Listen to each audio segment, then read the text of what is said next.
नमस्कार दोस्तों। ओशो अक्सर कहा करते थे कि मनुष्य एक ऐसा विरोधाभास है जो मंदिर में बैठकर व्यापार की सोचता है और दुकान पर बैठकर प्रार्थना का ढोंग करता है। हम सब भजन सुनना चाहते हैं, पर क्या हमने कभी स्वयं को सुना है? आज जीवन का राज पर हम भजन को उस नज़रिए से देखेंगे जिसे ओशो ने जीना कहा है। यहाँ भजन कोई क्रिया नहीं है, यहाँ भजन एक अस्तित्व है।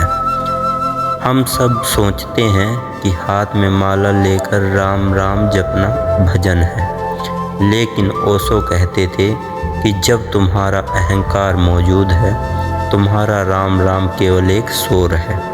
आइए जानते हैं जीवन के उस राज को जो कहता है यही तो भजन है। ओशो कहते थे कि प्रार्थना मांगी नहीं जाती, प्रार्थना में तो सिर्फ होना पड़ता है।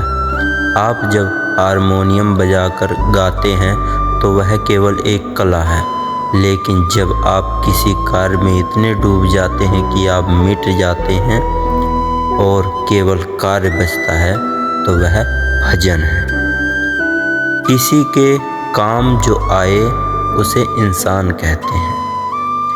जब आप किसी की मदद करते हैं और आपको यह भी याद नहीं रहता कि मैंने मदद की है, जब आपका मैं पूरी तरह विलीन हो जाता है, तभी असली भजन घटित होता है।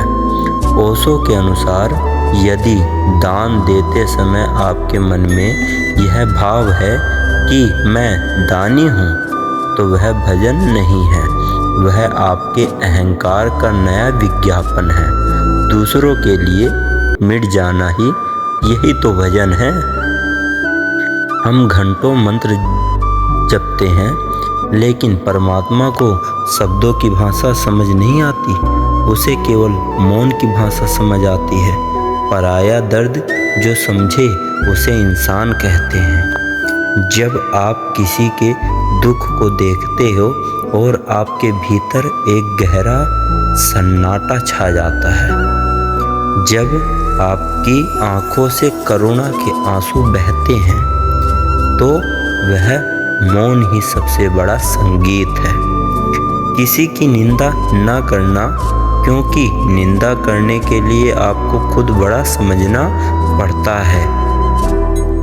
दूसरों के भीतर भी उसी चेतना को देखना जो आपके भीतर है। जब आपकी वाणी से केवल वही निकलता है जो सत्य है और परिपूर्ण है, तब यही तो भजन है।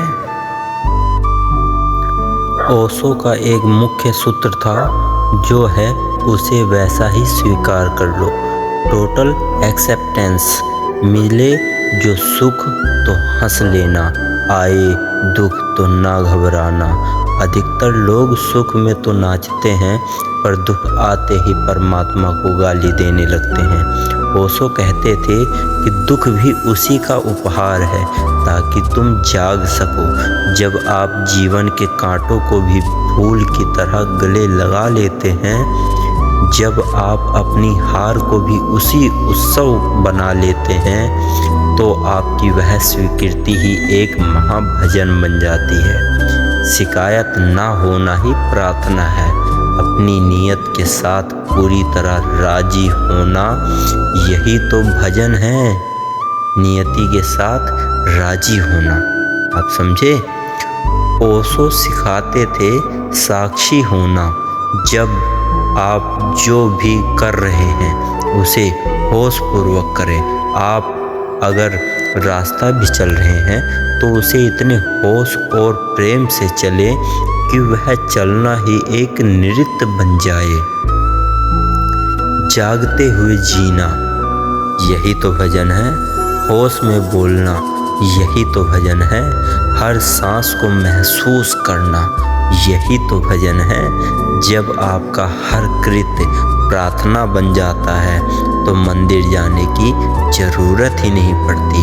पूरा ब्रह्मांड ही आपका मंदिर बन जाता है। तो दोस्तों, आज से भजन को केवल कानों से मत सुनिए, उसे अपने भीतर की शांति महसूस कीजिए। ओशो के अनुसार जीवन एक अवसर है नाचने का, गाने का और उत्सव मनाने का। अगर आपके जीवन में आनंद नहीं है तो समझ लीजिए आपने अभी तक भजन शुरू ही नहीं किया है। मेरे प्यारे साथियों, यदि आप इस भीड़ भाड़ वाली दुनिया में अपने स्वयं को खोजना चाहते हैं और जीवन की इन गहराइयों को समझना चाहते हैं तो हमारे परिवार जीवन का राज का हिस्सा बने। यह चैनल केवल वीडियो देखने के लिए नहीं है बल्कि खुद को जगाने के लिए है। इस सत्य की यात्रा में मेरे साथ चलने के लिए अभी सब्सक्राइब करें और बेल आइकन दबाएं।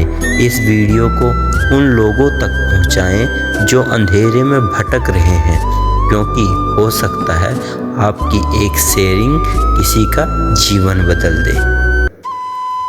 याद रखिए, जिस दिन आप पूरी तरह मौन हो जाएंगे उस दिन परमात्मा का संगीत खुद ब खुद आपके भीतर बजने लगेगा।